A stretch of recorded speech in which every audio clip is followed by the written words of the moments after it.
Hey, what's going on, good people? This is Gardner Douglas, and I'm your Oyster Ninja. Today we got a great show lined up for you, and we're going to be talking to Miss Emma Furman from R. Murphy Knives, the world famous R. Murphy Knives. Yep, that's right. Of course, R. Murphy is up in Boston, and a great company. I actually, when I'm not using my Dale, my Chesapeake stabber knife, I like to use their speed shucker. It gets the job done. I can go from the front with stabbing, or I can shock from the hinge. So I really love R. Murphy Knives, and I plan on getting some more. And for those special listeners who wait till the end, we might have a special offer for you. So stay tuned for the whole episode, and I hope you guys enjoy this one. All right, hey, what's going on, good people? This is Gardner Douglas, your Oyster Ninja, and today here with Miss Emma Furman. Hello. Emma, can you introduce yourself? Yeah, my name's Emma Furman, and I do marketing for R. Murphy Knives. We're one of the oldest knife manufacturers in the country. We were founded in Boston in 1850. I mostly do marketing. It's a day in a life marketing person for R. Murphy. Well, we're a really small business, so there's just my mom and I, one of the co-owners, we're the two of us are the marketing team together, and we kind of, our days vary a lot. We have a lot of different things going on, and because we're so small, everybody wears a million hats. So my day could be, it's always got social media involved. It's always got a little bit of, website maintenance and things like that, but we're often reaching out to advertisers or vice versa about, different marketing opportunities. I was looking at your site yesterday, and I guess I'm kind of jumping ship here. And you spoke about how you reach out to other, companies and things, but you guys team up with a lot of chefs and restaurants and oyster farms and stuff like that. Also, could you go into a little bit about that? Yeah, absolutely. So we make so many different kinds of knives. We're really all over the map with different customers that we service. So we do both business to business, which is what you were just talking about, and business to consumer sales. And for the businesses that we work with, we work closely with a lot of oyster farms and restaurants and things like that, where they will, usually it's with oyster knives, and they will buy a bunch and private label them, so they will get their own logo on them, either etched on the blade or engraved in the handle, and they can then sell those at their restaurant or farm or give them as gifts to loyal customers. So we do a lot of that. And we've been trying to work with more and more chefs on creating knives for their brands. So one of the most famous ones we have is the Jackson Cannon bar knife. Do you know who Jackson is? Well, Jackson only because Cannon. of the website, but you... Yeah, so Jackson is an award-winning mixologist and bar director up here in Boston. And he came to us years ago and said, nobody makes a knife specifically for bartenders. We just buy cheap paring knives and end up throwing them out all the time and buying new ones.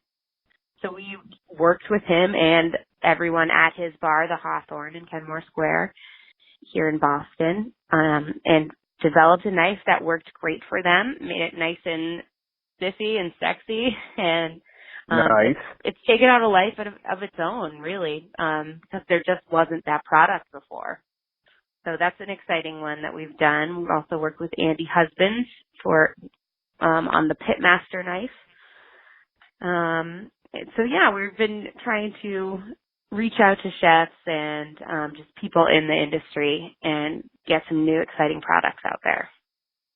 What about that Food 52? Food 52 is an old partner of ours. Are you familiar with Food 52 at all? Not until yesterday. So it started with these two women, Amanda and Meryl, and they had a blog that was essentially, it was called Food 52, and it every week they would have an ingredient of the week and have everyone send in their favorite recipe that involved that ingredient. So once they had a whole year, and then, people who read the blog would vote on each recipe and things like that, and they would decide, like, this is the best recipe for this ingredient. And then after a year of that, they put that all together into a cookbook, and then from there, they've expanded their brand. They're huge now. But way back, we were in touch with them when they first started the store on their site. It used to be called Provisions, and now it's just the shop on their website. And we've developed so many products with them too, because they're such a behemoth now in the e-retail space for food that they really know what customers are looking for and come to us with ideas of different things they think their customers would be interested. So we've done a lot of knife development that way as well. Can you tell me a little bit about Mr. Mark and Miss Mimi? Yeah, absolutely. So Mark and Mimi are actually my parents. I don't know if if you knew that. Yeah. Of course I did. Yeah. Of course you did. So my parents actually bought the company in 2009, and they have been bringing it back from, it was kind of a little bit lost in time. When we got there, the company didn't have a salesperson there in 40 years. And, it was just kind of being left to its own devices. So they stepped in and totally fell in love with it. And then I did too. They brought me on board. And so they come from a totally different background. No one in our family was ever knife makers or anything like that before.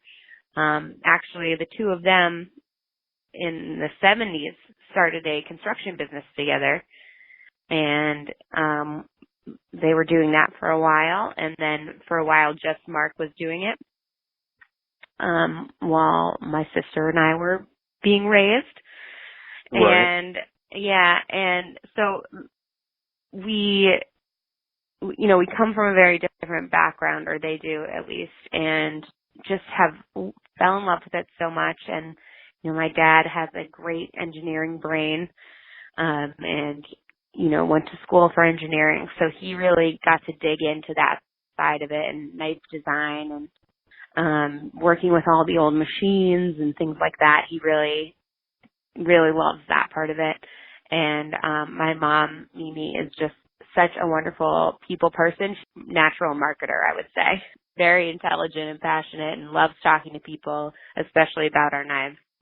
And so they, just made the switch and just fell right into place with it. I do remember that about your mom. I mean, I wasn't at your home, but she made me feel like, come on in, let's talk. Let's, like that, She's very welcoming, and she's got a knack for it naturally, I know you said Mark was an engineer, and I read that you guys handmade every blade. Yeah, so it's hand manufacturing. So it is still a factory with machines and things like that. But because the business was left to its own devices for so long, like I had previously mentioned, right. It was never updated or automated. So a lot of the machinery we have is, over 30, 40 years old. We have some machinery that dates back to the late 1800s with its patent dates. We have a machine that we use constantly that's from World War II era. Wow. But it is, a person standing there, running the machine, seeing each blade go through and, picking it up. And there's a lot of hands-on that goes on there. We do have a few more modern pieces of equipment that we personally brought in once, we were running the company, but before that there was nothing automated whatsoever. And right now we only have one automated machine still. Nice. Yeah, so it's very old school techniques. Yeah. So my not biggest question, but is, how does one come to purchase a knife company? Like, do you just stumble upon that? Like, you know what? I'm going out today. I'm going to find me a nice company to buy. Like, how did that happen? Yeah. Like, was it well thought out? Just going to go to the store, pick up some milk, some bread, a nice company, no big deal. Right. Yeah. It was just kind of one of those business opportunities that happened across my parents' field of vision. Back in the day, it was through a friend of a friend, and different businesses that my dad had worked with the construction business. And it just was an opportunity that presented itself a few times, and finally, it made sense to them to, get it as an investment essentially. And and then like I said, we just all fell in love with it. It's so cool that right. Yeah, that we just been keeping it going. Yeah. So how is it working with your parents? It's great. You've met my parents. They're really, really amazing people, and they're fun to just hang out with. They're fun to work with. I mean, we're serious, but we have a good time together. It helps, that I don't live and work in the same place as them. I think that would be a little bit challenging. So just working together is quite enough, I think. But it's like any job, it has its pluses and minuses, but it's really, on the whole, it's really great. We all get along really well. We have to, because if we start any arguments, there's too many sharp objects flying around, No doubt. No doubt. So in the last 10 years, has there been any memorable experiences with the company? There's been a lot of crazy, cool things that have happened to us. We've been in a lot of really great magazines and newspapers and things like that. So Wall Street Journal, New York Times, Bon Appetit, Rachel Ray magazine. So those have all been really exciting. I think one of us, and many more too. We have a few patents on the bar knife I was telling you about, and one of our Oyster knives, and we have a patent pending on a new type of edge, which is all pretty exciting. Oh snap! I think, one of the most fun things for all of us is every year we do the Wellfleet Oyster Festival. Have you been to that? I haven't been to it. Maybe one day. The Wellfleet one? It is so fun. It's in October, the weekend after Columbus Day every year, down in Wellfleet on Cape Cod, and it's 25,000 people come to that, and it is a trip and a half. It is super fun. It's just a lot of really cool people that love oysters and crafts people and things like that. So that's always a memorable experience for us every year, getting to go down there and talk to people about our knives and share them with other people who really love oysters, and it's always a good time. Right. I think that's one of my biggest joys, because it seems like sometimes, in my regular life day to day, I'm the oddball out, because all I want to do is talk about oysters and aquaculture and sustainability. And then everybody's looking at me weird. But then when the oyster festivals come up, I'm like, hold on, I'm home again, Yeah, right. Yeah, because there's all these people who are understand what you're doing. And it's really neat. It's a great event. So you should definitely come up for it sometime. No doubt. I got to put that one on the calendar. Yeah, for sure. So I guess we can dive into your, we can't dive because it's, sharp objects. But yeah, you want to be careful. We can talk about, of course, I know you from your oyster knives, and you talked about your bar knife. What other, you just have a full array of knives, right? Yeah, we make a ton of different kinds of knives. When I was saying before, that when the company was founded, I'm going to go way back. Taking it way back. The company was founded in 1850. So, that's pre-Civil War. That's a long time ago. By two brothers, Robert and John Murphy. And they, it was it was the Industrial Revolution. It was around that time, and all of the industry here in the U.S. was just starting to grow, especially up here in Massachusetts, where the shoe industry was happening and the shellfish industry and textiles and things like that. There was just a lot of mills and factories up here in New England at that time. And so obviously the knife factories, you know, some of the oldest ones, including us, are still here in Massachusetts. But the company was originally to make knives for all these different industries. So we still make 22 different kinds of shoe and leather cutting tools. We make milling knives for the rubber industry, the paper industry, things like that. So it all started as industrial hand knives. And for over 100 years, even now, still, we've been making some of those same oyster knives that we've been making, because that was from the oyster industry way back too. But when we bought the company, it was just relying on the strictly industrial, like craft and industrial mill knives and things like that. And we discovered that there was capabilities for making all of these other kinds of knives in the factory, just from inventory that was lying around. So we discovered that there were kitchen products, and the oyster knives weren't really being made anymore even. So we discovered those things, hunting knives, and started bringing them back, started getting them out there for people to see. So we're the only U.S. manufacturer of carbon steel kitchen knives, and anyone who's, you know, a cooking buff will know about carbon steel, how you get a better edge from it. So that's a really nice offering that we have that other people don't have who make their knives here in the U.S. So we're kind of all over the map with the kitchen knives, the oyster knives, the hunting knives, the craft and industrial knives. So we make tons. Right. So I'm glad you touched on a couple of things. One was the carbon steel. Because could you break down the difference in the type of materials you can use? Sure. We use both carbon steel and stainless steel. But, you know, before stainless steel came around, which is what most people are familiar with, there was only carbon steel. And that's what all knives were made out of. That's what, you know, I'm sure way back, you know, all tools, everything, was made with carbon steel.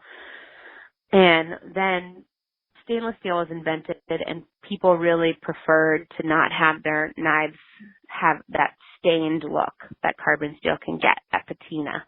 They want it nice and shiny. And so it kind of transitioned over to that. But we have learned that carbon steel actually is a higher performer than stainless when it comes to knives specifically. It can take an edge more easily right from the get-go. It can stay sharp longer than stainless can, and when you go to resharpen it, you can get it back to the original edge, which is something that stainless steel can't ever quite get all the way back to because of the anti-corrosive properties in it. You're going to get a longer life and a higher performance out of a carbon steel knife. You just can't leave it sitting around wet because it can rust, but all you have to do is wipe it off, so it's not that much extra maintenance. Cool. Well, that explains a lot with my shucking knife. So the shucking knives typically are stainless steel because with an oyster knife, as you know, with an oyster knife, you don't need to have a sharp edge. You just need to have the point to be able to like dig into the hinge. I know there are a bunch of different ways of shucking that you're probably way more familiar with than I am. But when we're talking about hinge shucking, we don't really need a sharp edge. We just need, you know, that little bit of a point to get in there.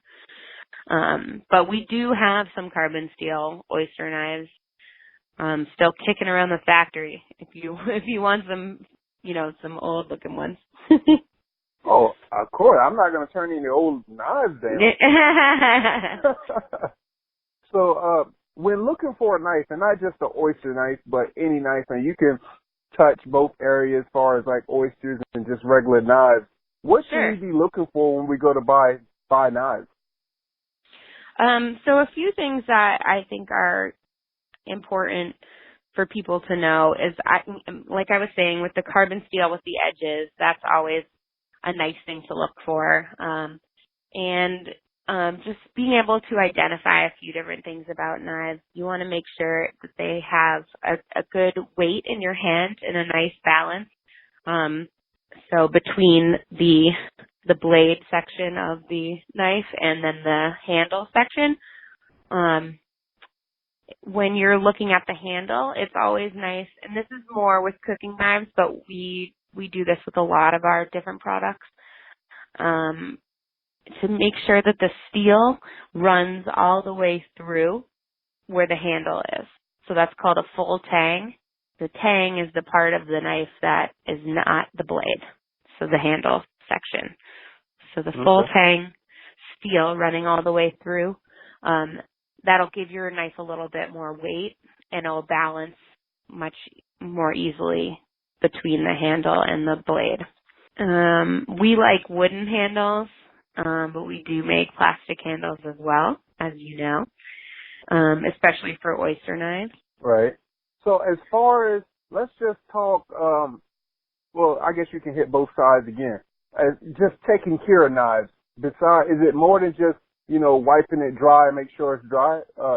How else do we take care of a knife, and what should we use to sharpen them, or should we just take them to a professional? Sure.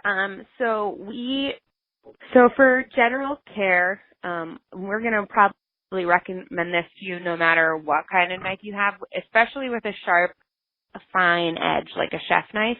You never, ever want to put that in the dishwasher. Don't ever put any knife in the dishwasher. You want to have a good edge, I guess, is the general rule, because the dishwasher can really, really abuse that edge, and it'll just come out dull, and it won't last very long. And especially if it has a wooden handle, that's going to ruin the wood as well, the dishwasher. So we recommend that everybody hand wash and dry all of their knives. But that's kind of easy because you're using it, and then you just can clean it off quickly and get it ready to be used again right away. With the carbon steel knives, you just don't want to leave them sitting around wet. So again, that's just a hand wash and immediately dry. Sometimes I just wipe them down as I'm using them as well, just to keep them as dry as I can. And then with the oyster knives, especially the ones with the plastic handles, they're a little bit, because they don't have a sharp edge, and because they do have plastic handles, you can be a little more loosey-goosey with the rules on those. But still, we recommend hand washing and drying. Cool. There it is. Straight from the professional. What about sharpening? Oh, yeah. Well, so with sharpening, we always recommend a whetstone. And we have some for sale on our website and a video as well, so you can see how it's done. So it's not as difficult as people think. But if you don't feel like getting into that, you can also send them back to us. And, we have a sharpening service that we provide. Or you can just bring them to another professional.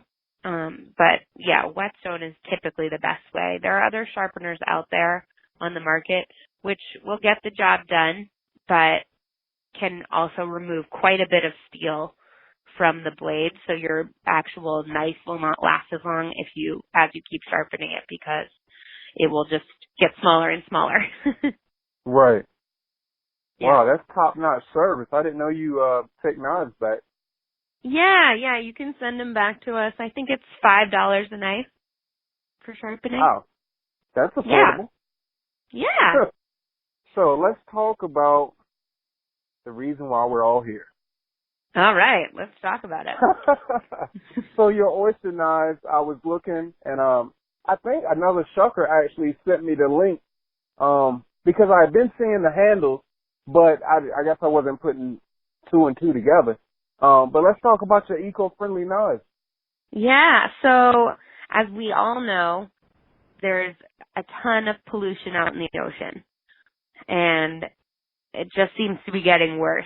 So we just launched an initiative that we are on track right now to replace all of our virgin plastic handles with handles made using recycled ocean-bound plastic.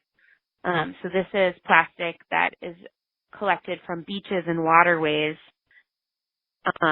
typically in developing countries. Ours specifically comes from Haiti, and the plastic is picked up so it's preventing it from going into the ocean. So we're trying to stop that flow. There's a lot to say about that. Well, I've got time if you got time. Okay. Sounds good. So there are 8 million tons of plastic goes into the ocean every year because of wind and rain, and it's just near the ocean because it's on these beaches and in these waterways already. So the plastic that's already out in the ocean, while plastic doesn't break down necessarily, it does break apart and becomes really small particles of plastic that are very salinated too at this point, where they're not really recyclable, unfortunately. So this is an effort to stop from happening altogether. So keeping the plastic out of the ocean to begin with. I think you just gave me an intro to one of my next episodes also, because of course everybody knows about trash and, pollution and just how dirty our waters are, and, just in the bottom or the top. But I didn't really realize there were actual trash pits, like in just the middle of nowhere, like the water is filled with trash. Yeah, there are 5 very large gyres out in the ocean where there's just so much plastic trash amassed together that, I don't think any animals can live in those areas, and definitely all of the animals are swallowing the plastic. It is really sad, and, we need to find a solution to that as well. But we're just trying to keep that from happening. It is something else that we need to stop. So you guys are teaming up with Invision Plastics for this initiative? Yes.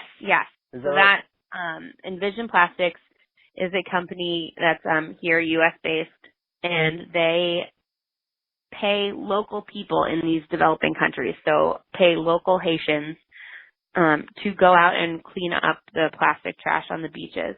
And they pay them each enough so that one bag of collected trash can feed a family of 4 for a week.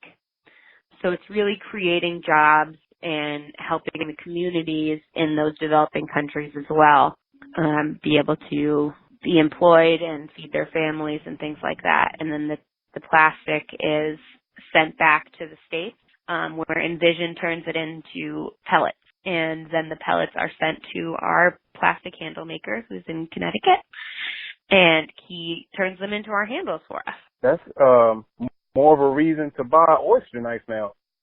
Absolutely. But Great. If people have any questions or anything like that, they can always reach out to us. Okay. That sounds great. I hope somebody reaches out to you, because when I read it, that just kept me leading on to more and more. So I was like, all right, well, let me look up Invision Plastics. So then I was finding out about the different plastics, with HDPE HDPE, the recycled. So basically, I don't know how many people actually look at their bottles and that kind of stuff. But when it has the recycle symbol and the number 2 on it, that's what type of plastic that is. I'm not sure, but that sounds right to me. Hey, that's what I learned. That's good information.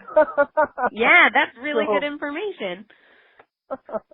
So it was like EcoPrime and HDPE. The EcoPrime was food grade, and I believe HDPE is the one that you can color. Put some notes or something. But yeah, I don't know. It was real interesting. I actually want to get up with those guys? Oh, yeah. Well, certainly people can contact us. And, our website is rmurphyknives.com. Don't forget the R. R for Robert, that one brother way back. Or reach us at sales@rmurphy.com or info@rmurphyknives.com and call us at the factory. Do you guys do factory tours or anything? We do factory tours. Actually, you should come up and go on one. We'll put that on the calendar also. Yeah. People just need to reach out to us and let us know if they want to come up. Just send us an email or give us a call, and somebody will get back to you. Probably me or Mimi. Right. And we'll get back to you and schedule a date. We love giving tours because the factory is so old and so cool. We love to show it off. So, yeah, definitely people can contact us for that. And we're also on social media everywhere, Instagram, Facebook, Twitter. There it is. So I do have one more question. Sure. So, of course, I shuck oysters. And how did it come up to, the different oyster knives for, every region of oysters? Oh, okay. Is that just a thing, or? So that's because of the oyster industry being older.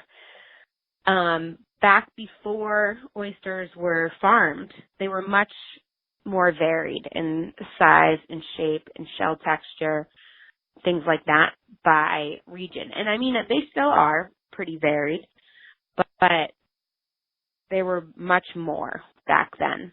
So each oyster knife was actually created to shuck a specific kind of oyster. So that's why you have them named after places. So you have your Chesapeake, your New Haven, your Boston, your New York, your Gulf. For a normal guy like me who likes to shuck oysters, how would I go about getting my knife designed? If I say, I know I like this type of handle, I like this type of blade, I like this type of flex, or this type of, or no flex, or how do normal people do that also? We don't do any custom work, so we couldn't do just a one-off knife like that.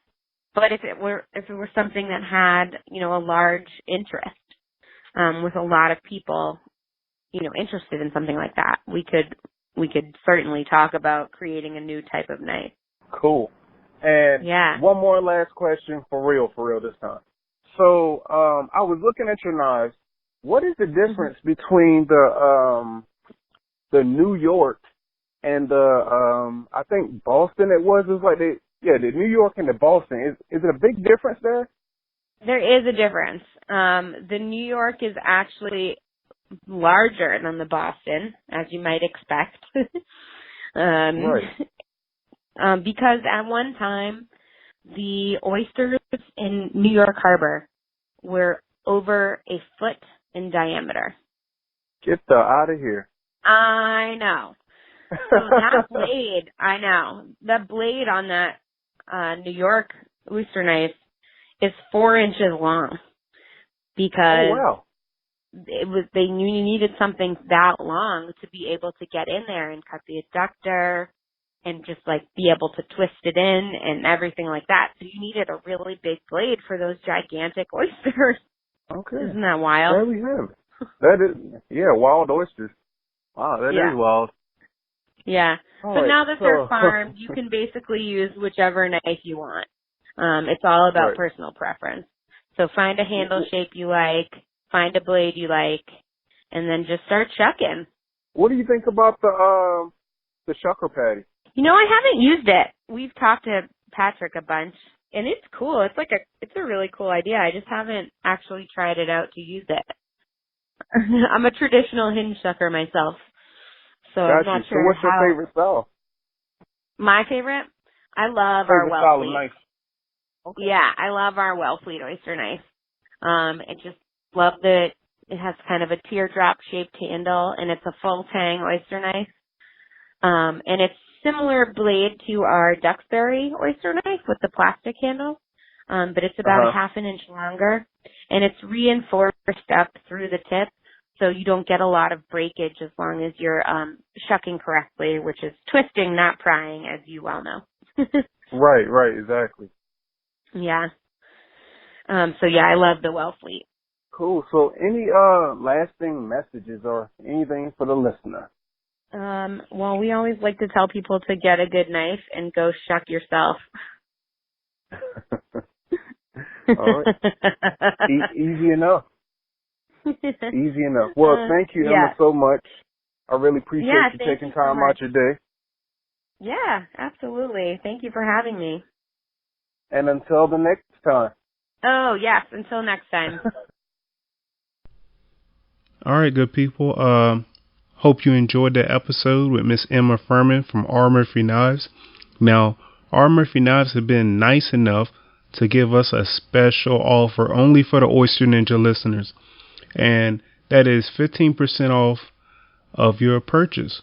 So when you go to the checkout, put in the code NINJA, NINJA, at checkout, and you'll get 15% off. And that's good all the way through August. So hurry. August is almost up.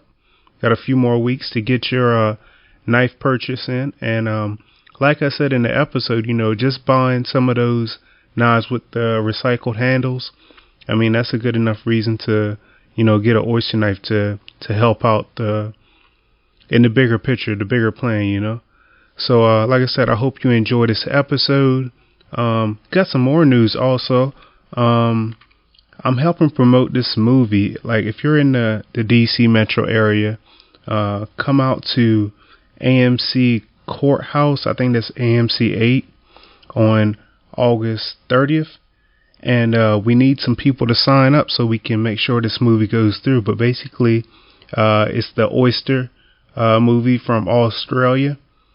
And it's going to be a great movie. I've been watching the previews for a while. And finally, it's coming to our town. So we need to come on out and, and support this movement, this Oyster movement. If you want more details on that, just give me a email at oysterninjapc@gmail.com. Also, if you check out the Instagram page on Oyster Ninja PC or s.s.shucking, I got more links where you can register for your tickets. Also, I'm hoping I can get in contact with the producer so she can come on the show and tell us why we should go and check out the Oyster film. Until next time, folks, thank you.